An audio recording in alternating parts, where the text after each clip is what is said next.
তামিম ইকবালের বরিশালের কাছে কুমিল্লা হেরে যাওয়ায় লাইভে এসে কুমিল্লার মালিক নাফিসা কামাল কি বললেন যা মুহূর্তেই ভাইরাল।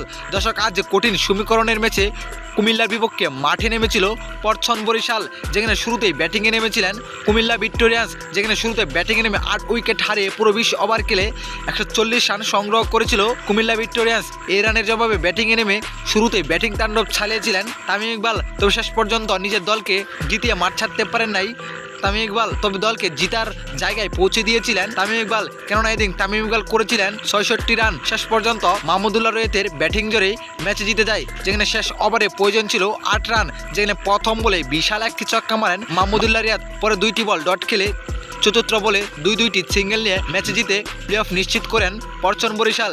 এদিকে পরছন বরিশালের কাছে হেরে যাওয়ায় লাইভে এসে কুমিল্লার মালিক নাফিসা কামাল বলেন, মিরপুরে মাঠ হলো বোলিং মাঠ, তারপরও আমরা মোটামুটি রান করতে পেরেছি। সবচেয়ে বড় কথা হলো এই রানেও আমরা শেষ ওভার পর্যন্ত খেলতে পেরেছি, তবে এটা হার নয়, আমরা সামনে আরও ভালো খেলবো, আমাদের লক্ষ্য হলো চ্যাম্পিয়ন হব।